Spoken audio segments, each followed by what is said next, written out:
తాకట్లో ఉన్న మీ బంగారాన్ని విడిపించి ఆ రోజు ఆన్లైన్ రేటుకి కొంటాం. Sharma gold company. మరి ఈ కొత్త సంవత్సరం 2025 మేషరాశి మొదట వాళ్ళకి ఎట్లుండబోతుంది? వాళ్ళల్లో ఉన్న ఎవరైతే నాయకులు ఉన్నారో వాళ్ళ పరిస్థితులు ఏంటి? సినిమా వాళ్ళ పరిస్థితులు ఏంటి? సామాన్య జనాలు రకరకాల ప్రొఫెషన్‌లో ఉంటారు. వాళ్ళ పరిస్థితులు ఏంటి? పిల్లల పరిస్థితి ఏంటి? అసలు లోకం ఏ విధంగా మారబోతుంది? దేశం ఏ విధంగా ఉండబోతుంది? రాష్ట్రం ఏ విధంగా ఉండబోతుంది? ఈ విషయాలన్నిటిని మనం తెలుసుకుందాం. గురువుగారు చెప్పడానికి తయారుగా ఉన్నారు. గురుగారు నమస్తే. జై వీరబ్రహ్మజీ. నమస్కారం తల్లి. గురుగారు అయితే మొదట మేషరాశి చెప్పుకోవడానికన్నా ముందు నాకు ఒక డౌట్ ఏంటంటే, మనకి ఉగాది నుంచి కొత్త సంవత్సరం. అవును. మన తెలుగు వారందరికీ కూడా ఉగాది నుంచి కొత్త సంవత్సరం. అయినప్పటికీ ఇప్పుడు ఎట్లాగో మన దగ్గర ఈ సెలబ్రేషన్స్ ఇవన్నీ కూడా మనం పాటించేది కూడా రెగ్యులర్‌గా మనము జీవితంలో పాటించేది కూడా ఇంగ్లీష్ క్యాలెండరే, ఇంగ్లీషే అవును. కాబట్టి ఇక్కడి నుంచి మనం చెప్పడం మొదలు పెడుతూ ఉన్నాం. యెస్. కానీ నిజంగా మన శాస్త్రం ఇక్కడి నుంచి కూడా చెప్పగలుగుతదా? అంటే జనవరి 1 నుంచి కూడా new year, English new year నుంచి కూడా? దేశ కాలమాన పరిస్థితులను బట్టి మనం క్రోధినామ సంవత్సరంలో మనం ఉన్నట్టుగా మనకు తెలుసు. హ్మ్. మళ్ళీ ఉగాది పర్వదినం వస్తే విశ్వావసునామ సంవత్సరం వస్తుంది. ఓకే. ఇది మన ఋతువులను బట్టి చాలామంది అంటూ ఉంటారు, ఆంగ్ల మానాన్ని, ఆంగ్ల ప్రమాణాన్ని మీరు తీసుకోకండి, హ్మ్.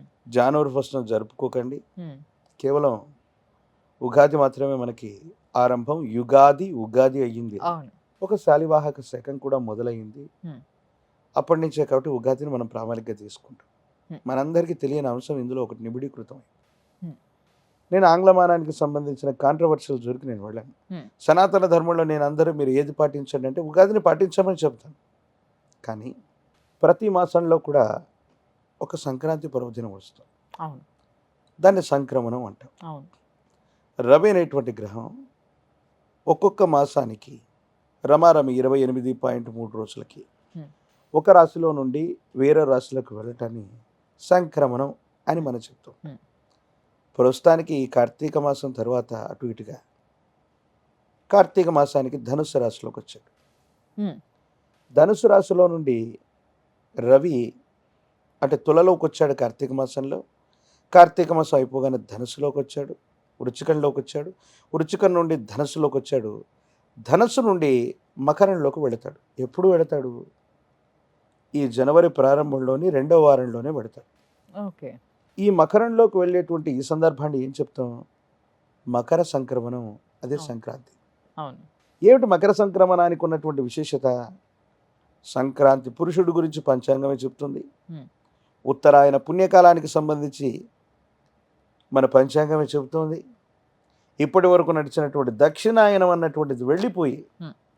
ఉత్తరాయణ పుణ్యకాలం రాబోతున్నటువంటి మాసం కూడా ఈ మకర సంక్రమణం వచ్చేటువంటి జనవరి మాసంలోనే. హ్మ్. హ్మ్. సో కొంతమంది కొన్ని ప్రమాణాలు, కొన్ని పద్ధతులు, హ్మ్. కొన్ని విశ్వాసాల చేత ఆంగ్లమానాన్ని వాళ్ళు పెట్టుకొని ఉండొచ్చు. హ్మ్.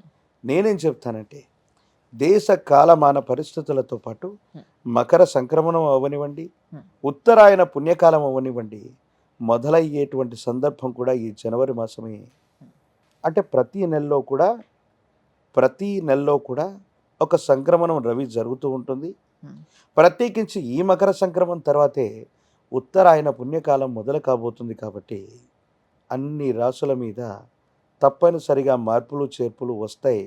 యాదృచ్ఛికంగా 2 వారాల ముందుగానే ఆంగ్ల సంవత్సరం జనవరి 1వ తారీఖు మొదలవబోతుంది. ఓహ్! సో దీనికి మన ప్రాచీనమైనటువంటి పంచాంగాలకి, దేశ కాలమాన పరిస్థితులకి తెలియకుండానే ఇందులో నిబిడీకృతమైనటువంటి రహస్యాలు ఇందులో ఉన్నాయి. హ్మ్. వాటిని మనం పట్టించుకోవట్లేదు అంతే. కాబట్టి ఓకే. ఆంగ్లమానాన్ని ఎవరు మీరు ఫాలో అవ్వమని అవ్వకూడదని నేను చెప్పను. కానీ ఆంగ్లమానం మొదలైనటువంటి మొదటి నెలలో 2 వారాల తర్వాతే ఉత్తరాయణ పుణ్యకాలం కూడా మొదలు కాబోతుంది. హ్మ్. ఈ విషయాన్ని కూడా మనం గుర్తుపెట్టుకోవాలి. కాబట్టి దేశ కాలమాన పరిస్థితుల్ని పంచాంగాన్ని లెక్కించటంలో మేము తప్పనిసరిగా హ్మ్. దాన్ని ప్రామాణికంలోకి తీసుకుంటాం. కాబట్టి 2025 అయినా అది ఆంగ్ల సంవత్సరాది అయినప్పటికీ కూడా ప్రశ్నాశాస్త్రాన్ని, ప్రాచీనమైనటువంటి సంఖ్యాశాస్త్రాన్ని, ఈ ఆంగ్ల సంవత్సరాన్ని కూడా కాస్త పరిగణలోకి తీసుకొని దేశ కాలమాన పరిస్థితులను తప్పకుండా విశ్లేషించగలుగుతాం. ఇంత మాట్లాడుతున్నాం, మీరు ఎన్నో తారీఖు పుట్టారని ఎవరినైనా అయితే ఫలానా 20వ తారీఖు పుట్టాను, ఫలానా ఫిబ్రవరి మాసంలో పుట్టాను, ఫలానా సంవత్సరంలో పుట్టానని చెప్తారు. కానీ నేను విలంబీనామ సంవత్సర ఉత్తరాయణ పుణ్యకాల చైత్రమాస శుక్లపక్ష నవమి లేదా అస్సలు అష్టమి ఎవరు రోజు చెప్పరు పుట్టామని మన వాళ్ళు. చెప్పగలమా? అవును. ఇది మన జీవితంలో ఒక భాగం అయిపోయింది. ఉమ్, అది మంచో చెడో పక్కన పెడితే పూర్తి స్థాయిలో తెలుగులో ఎవరైనా మీరు అంకెలు రాయగలరా? ఉమ్, మనం రాస్తున్న 1, 2, 3లు ఆంగ్లమానానికి సంబంధించినవే. అవును. తెలుగులో రాసేటువంటి అక్షరాలు అంకెలు వేరుగా ఉంటాయి. ఉమ్, ఇవి మనకు రావు, మన పిల్లలకు అస్సలు కూడా మనం నేర్పించట్లేదు. అచ్చ తెలుగు భాషలో అంకెలు కూడా రాయని మనం ఉమ్, ఆంగ్లమానం గురించి వేరొక దాని గురించి మనం విమర్శిస్తాం. అవును. అది అవును. వేరే సంగతి. అవును. కాకపోతే అది మన జీవితంలో ఒక భాగం అయిపోవటం వల్ల అలాగైపోయింది. అవును.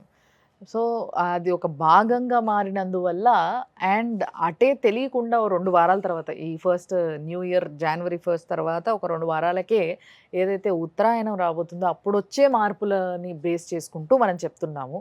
ఏదో ఇంగ్లీష్ క్యాలెండర్‌లో డేట్ మారింది కదా అని మనం చెప్పుకోవట్లేదు. బట్ ఏంటంటే కొత్త సంవత్సరంగా మనం అందరం చూస్తున్నాం కాబట్టి దాన్ని ఇప్పుడు చెప్పుకోవడం జరుగుతుంది. కొంత ముందుగా అండ్ చాలా ప్రాచీనమైన ఏదైతే గవ్వ పంచాంగం ఉందో దీన్ని బేస్ చేసుకొని గురువుగారు మేషరాశి ఏ విధంగా ఉండబోతుంది ఎస్ చూద్దామా?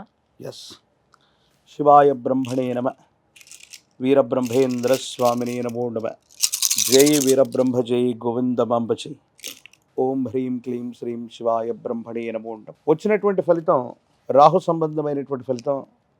గోచార పరిస్థితులను అనుసరించి చూస్తే మేషరాశి వారికి ద్వితీయ స్థానమైనటువంటి వాక్స్థానం ధనస్థానంలో బృహస్పతి బలంగా ఉన్నప్పటికీ కొన్ని మిశ్రమమైనటువంటి ఫలితాలు కలుగుతూ ఉంటాయి. కొంతకాలం మనం ఎంత ప్రయత్నం చేస్తున్నా పనులు అవ్వకపోవటం, ఆలస్యం అవుతూ ఉండటం, ఏం చేయాలో తెలియనటువంటి సందిగ్ధకరమైనటువంటి పరిస్థితుల్లో ఉంటూ ఉంటాయి.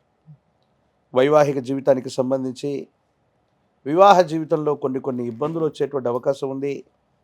జీవిత భాగస్వామిని అర్థం చేసుకోలేకపోవటం, వైవాహిక జీవితంలో భార్య లేక భర్త మీ యొక్క అభిప్రాయాల్ని గౌరవించట్లేదనో లేదా మూడవ వ్యక్తి వల్ల సంసార జీవితానికి సంబంధించినటువంటి విషయంలో అపోహలు, అపార్థాలు, అపనిందలు వచ్చేటువంటి అవకాశం.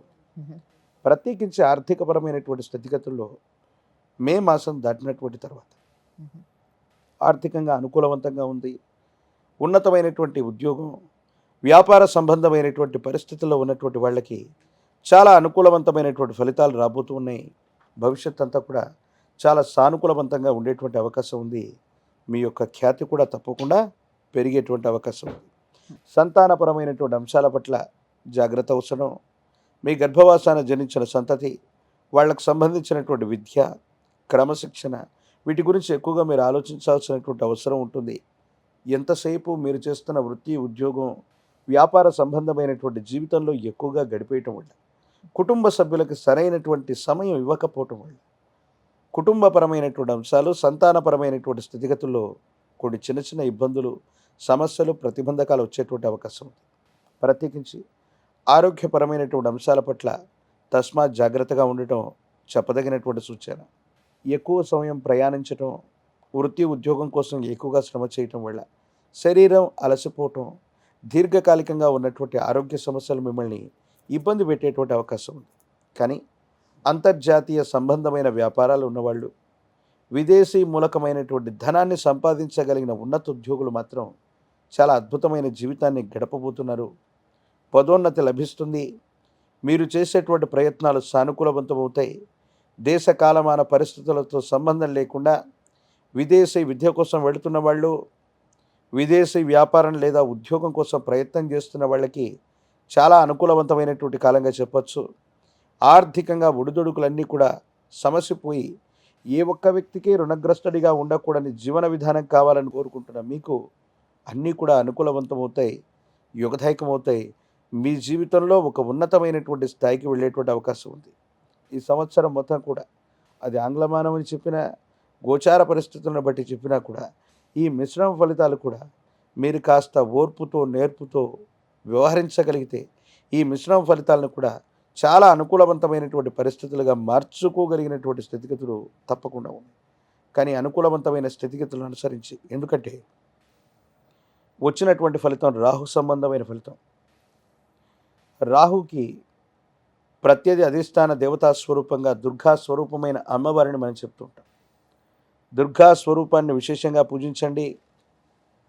దుర్గా సప్తశ్లోకి చండీ పారాయణ చేయటం, దుర్గా అమ్మవారి యొక్క విశేషవంతమైన ఆలయ ప్రాంగణానికి వెళ్ళి శ్రీచక్ర మేరకు కనుక కుంకుమార్చన చేసి వచ్చిన ఈ 2025వ సంవత్సరం అత్యంత అద్భుతమైన ఫలితాలు వస్తాయి. ఆర్థికంగా చాలా ఉన్నతమైనటువంటి స్థితిగతులకు వెళ్ళగలుగుతారు. పాత బకాయిలన్నీ కూడా తీర్చగలుగుతారు. గతించిన 1-2 సంవత్సరాలుగా గురుబలం కనపడుతూ ఉన్న జీవితం స్తంభించిపోయినటువంటి పరిస్థితుల నుండి మళ్ళీ మీ జీవితంలో ఎదుగుదల మొదలవుతుంది. అత్యున్నతమైనటువంటి శిఖరాల్ని తప్పకుండా మీరు అధిరోహించేటువంటి అవకాశం ఉంది. దుర్గా స్వరూపాలను విశేషంగా పూజించడం చెప్పదగినటువంటి సూచన.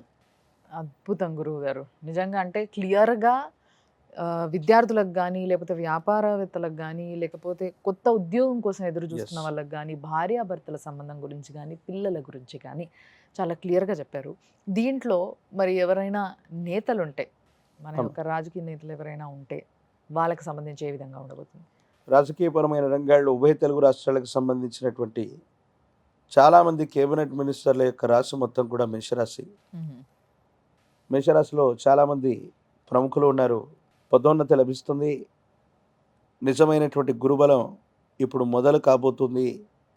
ఇప్పటి వరకు అన్నీ మీ చుట్టూ ఉన్న సహాయ నిరాకరణ వల్ల మీరు పొందుతున్నటువంటి ఇబ్బందుల నుండి మీ కార్యాలయంలో ఉన్నవాళ్లే కాదు, మీ సహచరులు, ఇతరుల యొక్క సహాయ సహకారాల వల్ల మీ పనులన్నీ కూడా దిగ్విజయంగా మీరు పూర్తి చేయగలుగుతారు.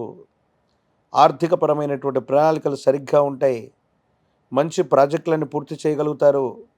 ప్రజా సంబంధమైనటువంటి బాంధవ్యాలు, అటువంటి పదవులు, రాజకీయపరమైన రంగాలు ఇవన్నీ కూడా చాలా అనుకూలవంతంగా ఉండబోతున్నాయి.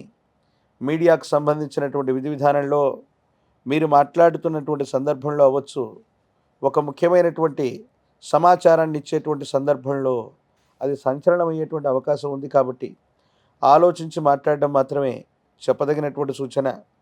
తృతీయ స్థానమైనటువంటి భాతృస్థానంలో దేవగురువు యొక్క బృహస్పతి సంచారం కూడా జరగబోతుంది. కాబట్టి అన్నదమ్ములు, అక్క చెల్లెళ్ళు, తోబుట్టువులు, సహచరులు వీళ్ళందరి నుండి కాస్త సానుకూలవంతమైన, ప్రతికూలవంతమైన 2 రకాలైనటువంటి అభిప్రాయాలు ఉంటాయి.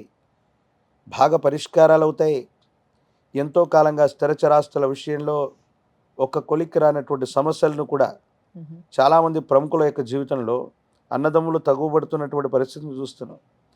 ఆస్తుల కోసం సెలబ్రిటీలు వాళ్ళ పిల్లలు కొట్టుకుంటూ ఉంటారు. ఇలాంటి పరిస్థితుల్లో సామరస్యంగా భాగస్వామ్య పరిష్కారం, భాగ పరిష్కారం ఇవన్నీ కూడా తప్పకుండా జరిగేటువంటి అవకాశం కూడా తప్పనిసరిగా కనపడుతుంది.